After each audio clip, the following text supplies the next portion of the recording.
when you're like young like that and you're just like getting into it, like you have this hunger, like you have this like, I don't know, like just the way you think about things, like your adaptability. You know, like well, it was when you almost get more like I was set- almost too excited. Like I was yelling and fucking, you know what I mean? And I think you guys know me now. What shows up to whatever. Sometimes I get too excited and just fucking start wilding. But that's honestly, you have a really, really, really dope stage presence. Like you're one of the most fun people to watch live.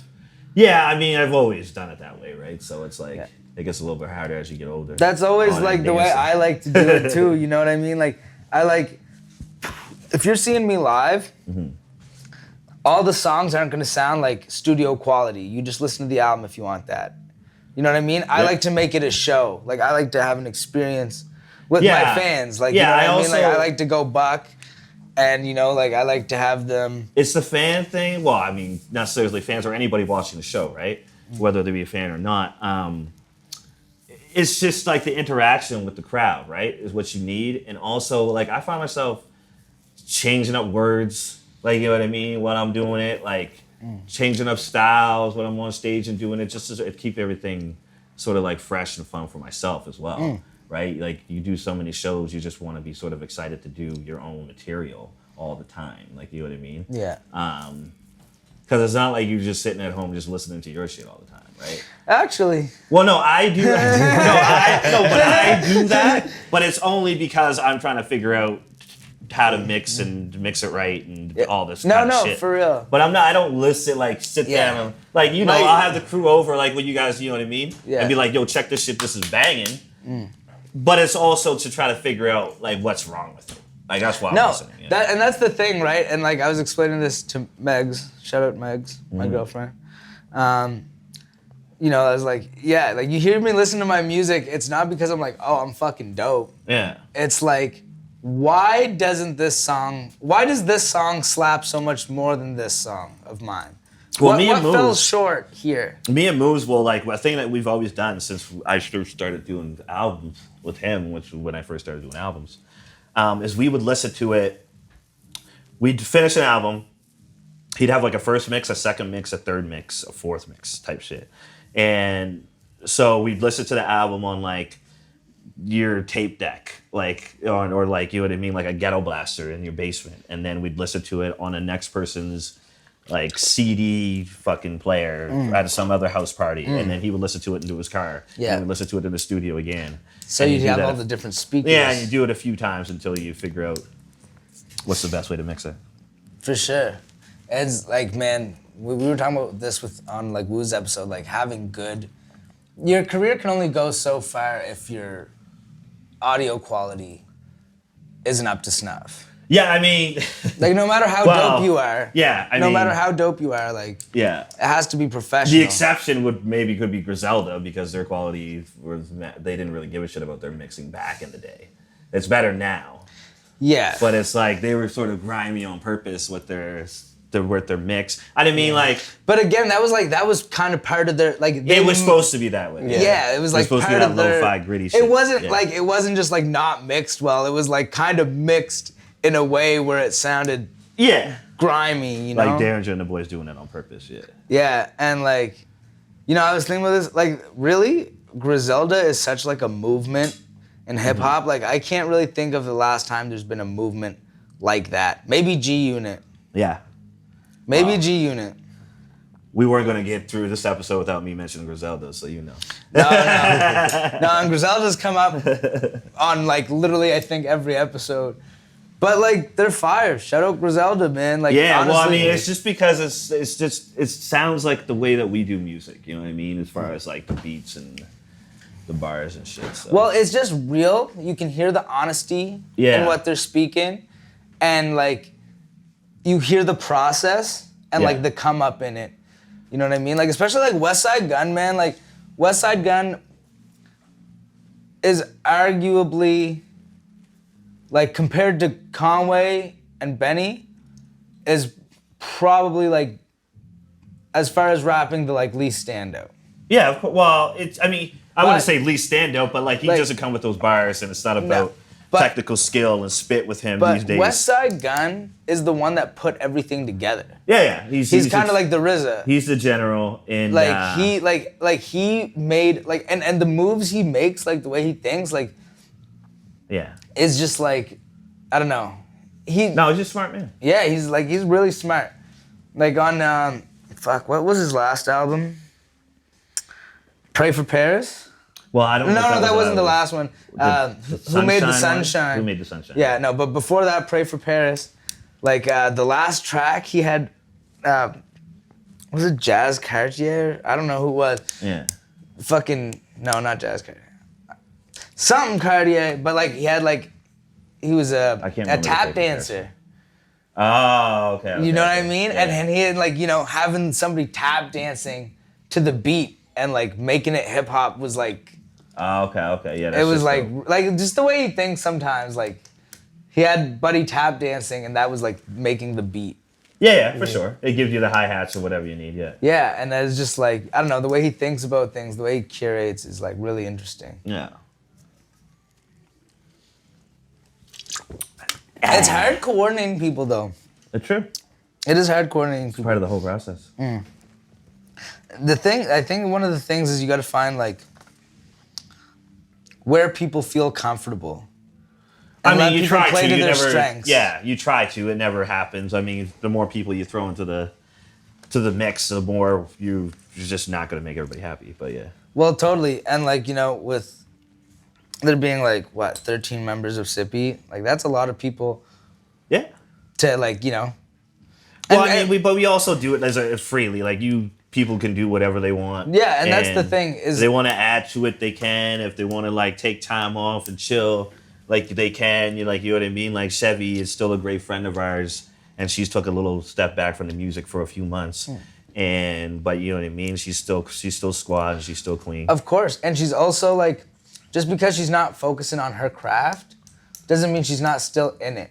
Oh no, she's definitely in it. She's doing all kinds of stuff. But like you know what I mean? Like she's like does a lot in the business side of things. Yeah, she does like management and the coordinating. Yeah, you know what I mean? So it's like, oh no, she's still working.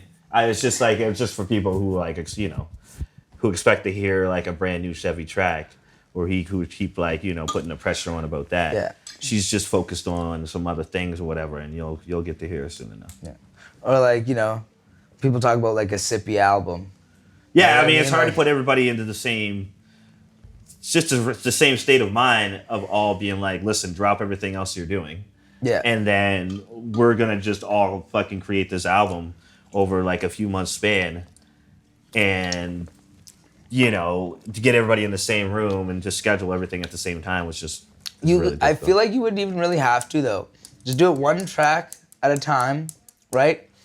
And. Yeah, you could do it. You could me and Darren thought about piecing it together where it's like, we thought that if everybody would do like, if I did a verse and D did a verse or whatever, and then we're like, okay, everybody else hop on this shit, or pick the people who want to do, because like originally we wanted people to like, because we thought about doing the album, but everybody had their own projects and all that shit, so we're still getting to it, right? But like originally we were trying to like see whose beats that they wanted when Fester put the beats up and Sox put the beats together. They were like, we'll have a beat file. Everybody can pick up what they want and what tracks that they like and what they want to spin on. We thought it'd be easy because they would pick their tracks that they wanted to write to, and then they would all come together or whatever. But it's just like there's always something. Like, I mean, now just the pandemic, right? So the last year, I mean, everybody sort of has an excuse to now be out there wilding. The thing is like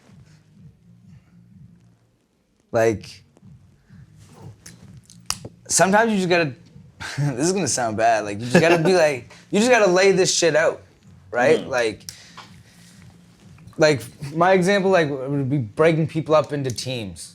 Yeah. Like three-person teams per track. Yep. Right? People that would work well together. Like, like Aqua and Chudy have a track record of. Yeah. I mean, that would be the best way to start it, and then you can roll and then you snowball from there. Exactly. But we're still gonna do this, right? But it's like, still at the same time, it's just everybody's fucking busy and got their own projects going. Yeah. I mean, and everything's been so up in the air lately. You know what I mean? Like nobody really knows what the future has in store. Like, you know, like getting ready to drop anything it's a weird time. You know, it is a weird time, but it's like, you know, you can still put the work in. Because I find this is like the best time for making music, and if you have a studio or any access to a studio, like in your own house, like which I don't have my studio all the way set up yet, but it's just like I still write songs. Like I'm doing. The other day I was thinking like when I put it up on Facebook that I need a violinist and like it's like a soprano opera singer. I was like, yo, I had this whole song that just came into my head, and then I don't really have like, you know what I mean, like a machine or MPC or whatever. So I was like, fuck. Well, how am I gonna figure out how to do this? Because it's like now I'm like trying to get a violin on this joint. You should holler at Maya Kiltron. Yeah, so people were saying that. So people gave me a bunch of names. I got a couple people that I'm gonna holler at, and we'll go up to movies. She's really talented. Yeah, no, I know. Like I know. Yeah, I know. I think I know her too, right? Like I've known her for a while. Well, I got her on the Geordie LaForge track from my album. Okay. Right, I got her to sing the hook, and there's violins on the beat, and she's like, "So do you want like live violin on that too?" Crazy. He just threw it on, and I was like, and it was fucking fire. So yeah, that would be a recommendation. Yeah, so then I was just like, to figure out, to remember all the parts that I did, I'd fucking go into my own messenger, and because I couldn't find the mic on the Samsung, I don't understand what the fuck's going on with that. But I go into my own messenger and then I leave myself a message of each layer of the sample, but I was like doing it myself. So I'd be like, and then be like, so I can remember it, and then like do a violin where I'm like, what? So it was all fucked up. So I'm like listening to it the next day. I'm like, what the fuck is this, man? But I'm like, did I just blackout drunk? No, it wasn't blackout drunk. It sounds the way I want it. It sounds better than that the way I want it. But it's also embarrassing. It's going to be embarrassing when I'm like, yo, to the homegirl on the violin, I'm like, can you play it just like this? Or Calvin. I think I'm going to get Calvin on the violin. Calvin would be good. Yeah. You know, it's funny, like, with Maya, like, I sent her a demo of how I recorded the chorus. Yeah. Right? And how I had it in mind. And she heard it, and she just did something totally fucking different. And it turned out to be way better. Yeah, you just need a bass. That's what I also thought too. You just need a bass of like how you want it to be, and like just give him that, and then like Calvin, he's allowed to work with it. Got a couple singers in mind. One's Julia. Yeah, I don't know. We're gonna get it done. Calvin's a great violinist too. Yeah. Shout out Calvin. I'm sorry. Calvin, what up, I was yo? supposed to message you the other day. I forgot. I just remembered now. I apologize. When you and Socks first met, it was battle? You guys battled? I don't know if it was. Yeah, I guess it was first met actually. We were doing this place downtown, old bar. What we were doing, it was an MC battle, and I remember not wanting to go in it. It was a DJ Olympics, I think. I don't know if you remember those back in the day. I was too young. Yeah, you were too young, but those were like our biggest sort of like underground music scene festivals. It was like a 2-day thing, like, or a 3-day thing, Thursday, Friday, Saturday usually. They would have like house DJs, drum and bass DJs, jungle DJs. There would be like several different categories everybody compete in. There would also be like the hip hop MC battle, and there'd be the hip hop DJ battle. I'd always sort of like participate in the MC battle. I remember that year though, that particular year, I was like, I don't really feel like doing it. And my man Drunkness Monster, he was like, I'm gonna sign you up anyway, and signs me up. I'm like, fuck. So I'm like, okay, I go in and I'm like, all right, I'm just gonna go and do my thing. And it was a fucking volatile year too, because it was like crews were beefing and all this kind of shit. Johnny Hardcore had some crazy beef with us. Because he had some beef with Noah and shit like that. And so there was like people going back and forth, talking all kinds of shit, and there was a lot of fucking tension in the bar or whatever. And I love rap beef. And so yeah, me and Socks, we got to battling or whatever, and it was dope, and we got at each other. And I ended up taking the victory that time or whatever. But he's had plenty of victories under his belt as well. And then after that, we actually, because I moved to Van. So I spent a few years with Van and then came back and then went to Van again like 6, 7, 8 years ago and then came back. And it wasn't until I came back the second time where like we knew of each other and had respect for each other. But we were separate crews. So there was a little bit of like, Standoff, like not playful. standoffness. Yeah, but like, well, there was like, we had some confidence in ourselves. And, everybody's weary of like each other if you're not in the same crew. Like it's like a friendly competition. It was friendly competition. Like we wasn't hating on each other or whatever, but everybody was just like, yo, I'm that shit, right? And then I was like, you know what? I hope there's no sort of beef as I got older and like, 35, 36. I'm like, man, let's get to working together. And he was like down with it. He was, he was appreciative that I came and stepped to him and was like, yo, we should, start building together. Because we're a fan of each other's shit, right? So I might as well just put that out there and let it be known and get to work. Absolutely. That's one of the really cool things about battling is like how, if you are cool, you can become friends with your opponents. Yeah, even if there was even in like some cases where there was animosity before. Yeah. Like it can get squashed by like just the mutual respect. Yeah, but the thing with the battle is you're never gonna win every single battle that you do, even if you're fucking one of the greatest of all time, right? Well, so it's like the thing with judged battles is like you can win and still lose. But like everybody thinks they won, but like sometimes motherfuckers do just straight up get robbed. Like like things like who's the crowd favorite? Yeah, you know what I mean? Like, well, when I was in Scribble Jam, I thought I got robbed of that motherfucker, but. It was, I made it to like quarterfinal, semifinal, whatever. But the guy, it was a hometown dude because it's always in Cincinnati, right? And he was from Cincinnati and he had picked us up from the airport. And that's what was comical. And then we started getting through St. Francis. He was battling. There was just so many different dudes. Like Brother Ali, all the Round State dudes was there. You know what I mean? Like, I was battling St. Francis. My dude Noah, he was battling Brother Ali. But it was like, it's just so many different crews and different MCs are just out there all for just that hip hop thing. Like nobody was beefing about battling or nothing like that. You just go head to head and you say some crazy shit to each other, like, you know what I mean? But it was just dying. Well, that's the thing, right? Like in a battle, like I let somebody say something to me in a battle that I wouldn't let them normally say because it's like boxing. You're not gonna get in the boxing ring and be mad that somebody punches you in the face. No, it's true. You know what I mean? Like you go into this shit knowing what's coming. Yeah, no, it's true. Right? But I mean, that's what it is. Even I'd say things that I wouldn't normally say to somebody in a battle. Yeah, of course. You know what I mean? It's just kind of the art. Yeah. You know what I mean? Like, you gotta be fucking rude. Well, I mean, like, if you're sounding good and you like, and you have this technical skill and you're able to use some wordplay and other things to your advantage that make you prove that, you got what it takes, and that's cool. No, but if you're just out there just talking complete shit. That's me. You know what I mean? And you just got low kind of bars or whatever. Well, that's not me.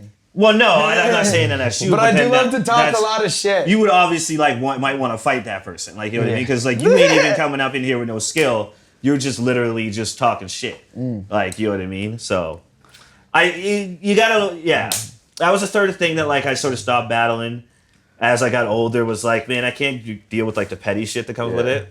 Like, if you just coming out here just like, I heard this about this person, I need to air this out here. Like, you know what I mean? And it's like, man, get the fuck on with that. We all got our secrets. Oh, yeah. Yeah, and we all have our flaws, so it's like everybody just puts that out, which was cool when you're just freestyling, but then it gets into like the pre-written battles where you have so much information and so much shit. Like, it's like, okay, well, you just picture someone with a hoodie just on the computer going, motherfuckers will like, just like getting all the news. They'll go through your Facebook, and they'll message people, and like they'll try and find the scoop. In my opinion though, the best battles are when two people really actually just fucking hate each other.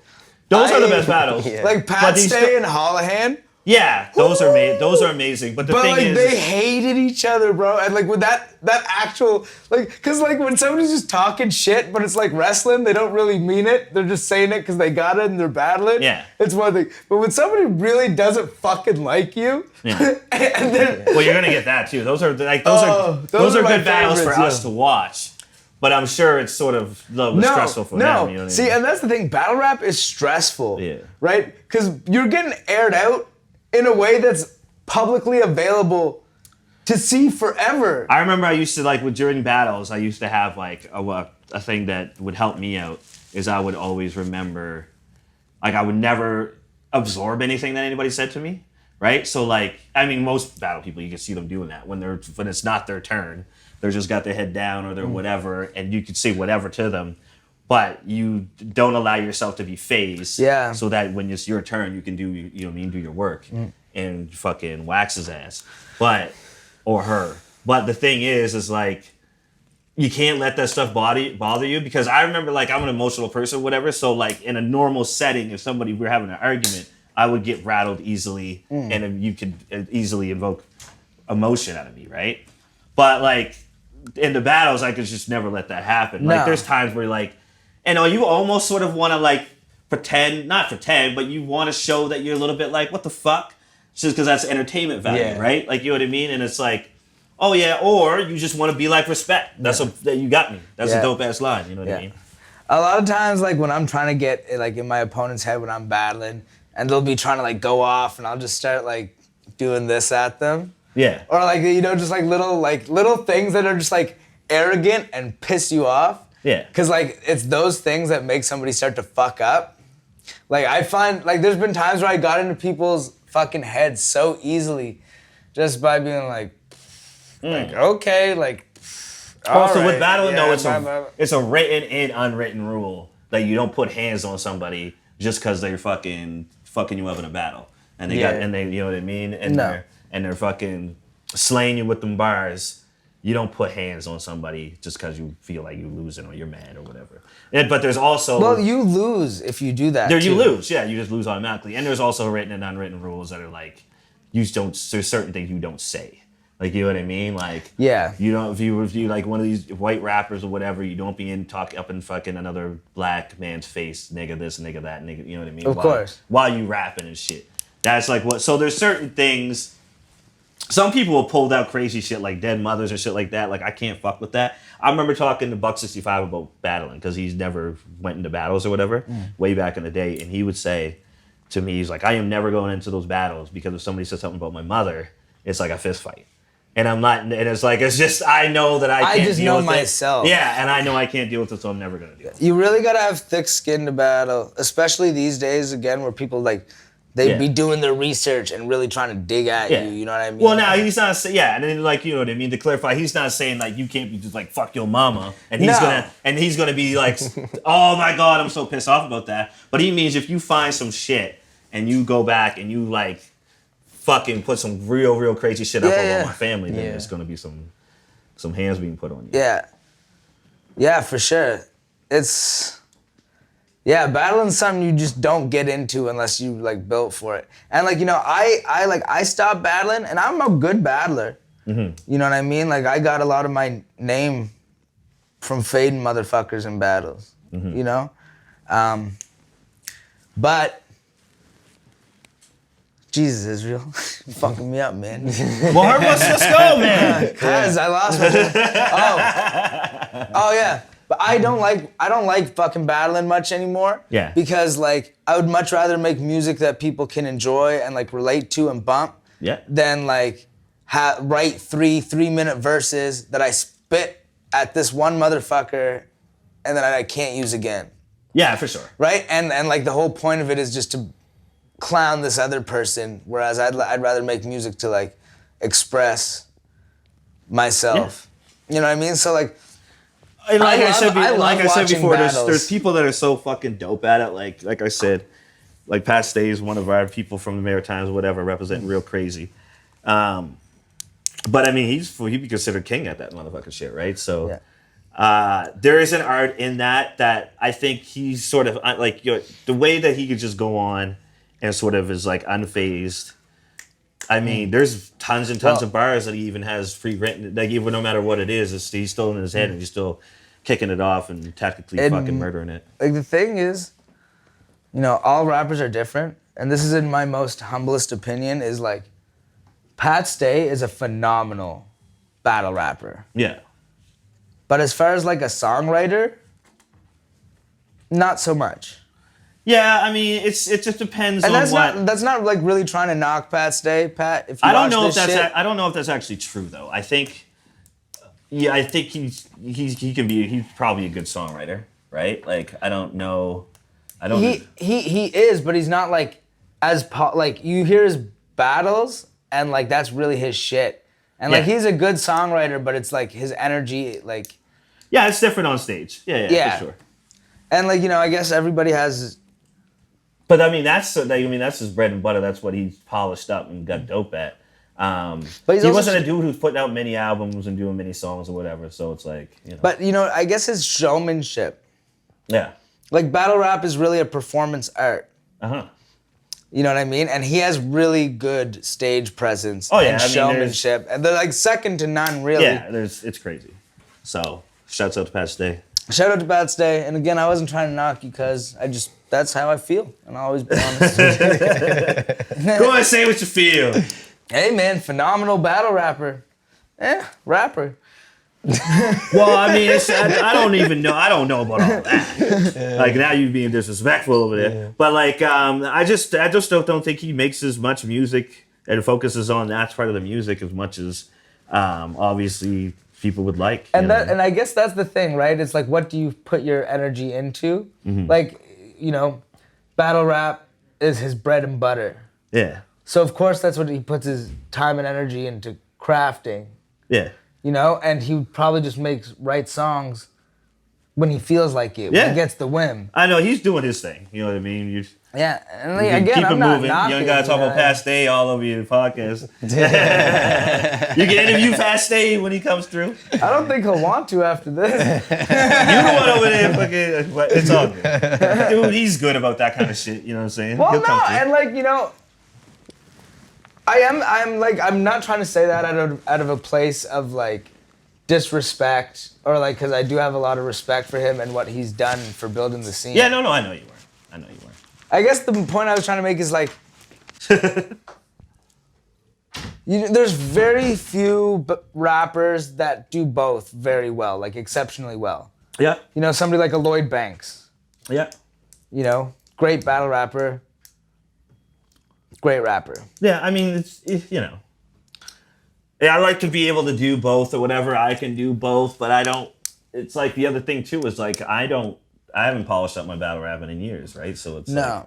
Like, I'd have to go back but I mean, I've done it enough that I'd be fine. Well, no, it's like it's something that once you know how to do it, like how it operates, right? Yeah. So after that, it's just constructing it or getting the rust off or whatever. Yeah.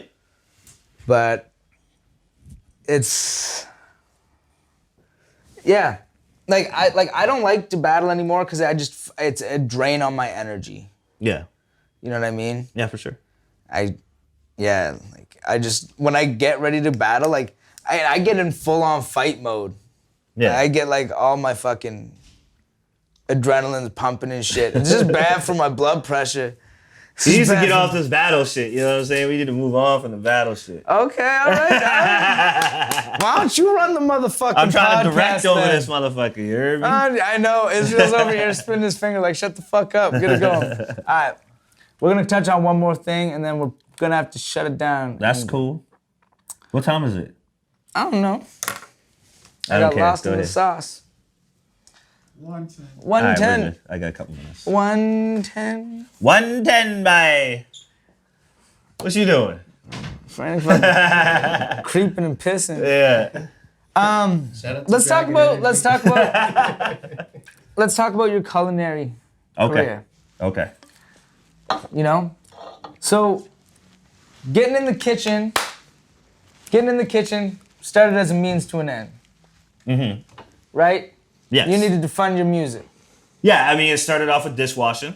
Yeah. So, like, you know what I mean, early 20s or whatever, I'd be like, fuck, I gotta do a job while I'm doing this rap shit, because, you know what I mean, gotta pay the rent while you're doing it. And so I do the rap, and I do like, if it be a month or two where like the money wasn't coming in crazy, or I just needed money, I do like telemarketing jobs or dishwasher jobs. That's how I first started. Yeah. And then dishwashing, started doing dishwashing in restaurants. That's where I was like, oh, I can do the cook thing. Or I started doing prep, and I did it well. And then you know what I mean? But the first few restaurants that I worked at, I was fucking a terrible employee because I just like sometimes not show up. And then like... You're like me at Lion and Bright. well, I can say like, you know what I mean? Because I didn't give a fuck about like those jobs at the time. I feel you. Because I was all about my music, right? And I was doing well. Sort of, it was still lo-fi, getting on around type of paper or whatever, but I was, you know what I mean? You had your circuit. I had my circuit, I had my name out there. And it was just what I wanted to do, and I was, you know, good at it. So, yeah, all those jobs were just for fucking getting a paycheck. And then it wasn't until when I got back out Vancouver for the second time where I started taking it really serious in like 2007, 2008, 2009. 2010, one night working for my dude Mark Brand, who's a restaurateur in Vancouver from here. He has like award-winning restaurants and stuff, and he was showed me a way of doing things where it was like the pro level. When it comes to cooking, when it comes to like managing, when it comes to sourcing and stuff like that. So we were working out there with like the best chefs you could ever fucking work with, right? And then there was a guy, Jeremy Bastien, he was a chef over there at Bonita. He made a menu that I was like, oh fuck, this is the kind of crazy shit that I never really did before. It was a Asian fusion menu. And that's where I started learning how to do like more technical and sort of French cooking as well as the Asian stuff. And then in like the French stuff I would learn on my own, or I would research on my own. And then just started getting good at it and like having my first chef job. And then just continued from there, just always working, right? Doing different jobs. I think working at different restaurants, like I worked at a Spanish restaurant in Van. I worked at like an Asian fusion in Van. I worked at one of the busiest diners you could ever work at. And if you know anything about working at a busy diner, that experience alone is just like crazy. Like the Ardmore, like during the breakfast rush would be fucking bonkers. It's just about being busy and sort of managing your time and being efficient while you're so fucking busy. It's crazy. Even if you're making basic food, you're making such high volumes. Yeah, and you needed like, it's just taught me how to like remain focused and be on point and manage my time well. In what ways do you think the kitchen work helped you with your music career, besides just having money to fund it? Like you know, like little things like needing your mise en place. Like, does that translate to like when you're making an album? Like, I need my mise en place. Like, I need my beats here, and I need my ideas for my features. Yeah, here, I mean, you always So it's always, you have to have a plan, and you have to, it's preparation, right? So like there's preparation when it comes to cooking, preparation when it comes to like getting a song recorded and getting a song finished, and then getting a song mixed and getting a song mastered and and then putting it out. Yeah, the preparation thing is the same. For me, it's I like to keep my rap and my cooking things separate, although I just thought of a great idea that I'm gonna do for a video, I think. That's gonna be me cooking while I'm rapping in a video. But I thought about that like a few days. Well, actually, last year I was gonna do like a song where I literally, the verses were just about the actual cooking, the dish, right? So like there'd be like 2-3 verses of the one dish, and then I would do it. And so cooking, the video would be the demonstrative video, like you were doing a cooking show.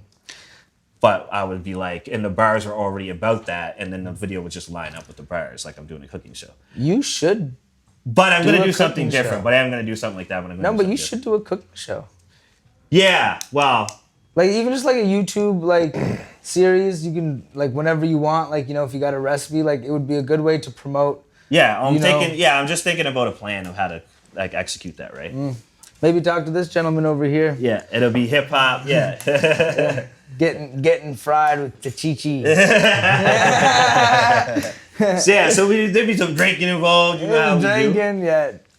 But yeah, so once I realized that I got really good at doing like the cooking thing and the chef thing, I was like, oh fuck, I'm just gonna do this. Like, you know what I mean? Because I don't know how long I'm gonna be doing this music thing, or I'll be able to like make $1 or pinch $1 out of this music thing. So like, I'm fucking really good at this, so I'm just gonna continue working at it. Now there's always the ups and downs because it's the restaurant business, as we all know. Like this last year has been fucking horrible for the restaurant business. For everything, And a bunch of my friends who like have their money and their blood, sweat, and tears into it. But, you know, I've always been saying throughout the pandemic or whatever, like I try to keep my hustle going. I've been lucky enough the local has had me in there almost whenever I wanted to up until now, because they had to shut down a little bit, but they're back open now, just to do like pop-ups, whether it be bi-weekly or once a month. Working on my menu and stuff there, and just getting my food known. So big respect to the local and Shelly and Oscar and them for holding me down. Facts.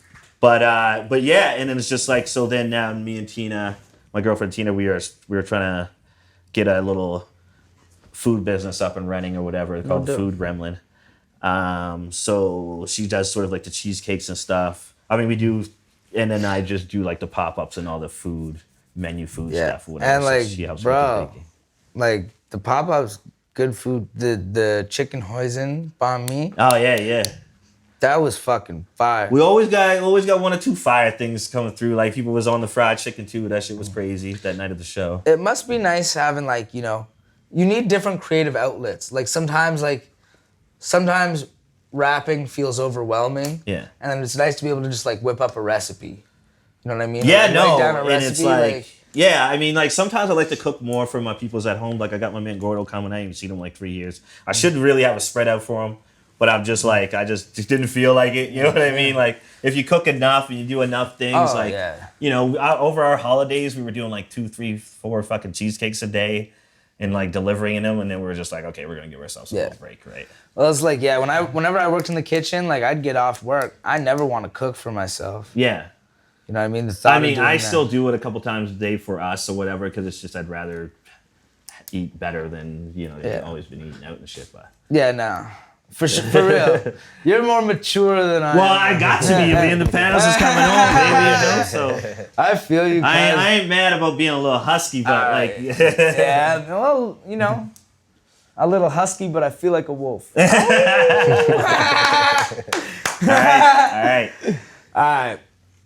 Chico, man, it's honestly been a pleasure having you here. Word. Thank you for always being down and for imparting your wisdom and your experience. You know, Love. As like somebody that's like, you know, considers you a good friend, but also like a teacher, you know, I appreciate you, and like seeing what you've been up to lately is fucking dope. And like your work ethic and like project after project. Gotta keep it moving, baby. And dope project too. Yeah. Yeah, I mean, we have my Grammy Sips album about to drop on Black Buffalo Records. That comes out April, May. You got that King Los feature? We got the King Los feature on that joint. Yeah. King Los. And we got some goodies on that. We also Jamilla's fire. Me and Moves are putting out a record, dance hall hip hop record. Nice. Coming in the summer. And we also have me and Joe Ryan are gonna do like a little 12-inch coming out later this year. So that's dope. Yeah. So that's dope, man. We'll keep it moving, man. Keeping it working, yeah, man. Thank y'all. Word up, respect. Pleasure. Thank you for coming out, bro. Like, yeah. You know, sorry we talked about battle rap too long. I knew once you got me the questions. I'll interview my damn self. I knew once you got to the battle rap, you'd be talking too crazy. You know what I mean? Well, you know me, I'm reckless. You know, I'm arrogant. Like we talked about battling drunk once, and I was like, cuz, you're my OG. I'm like, I'll fade you.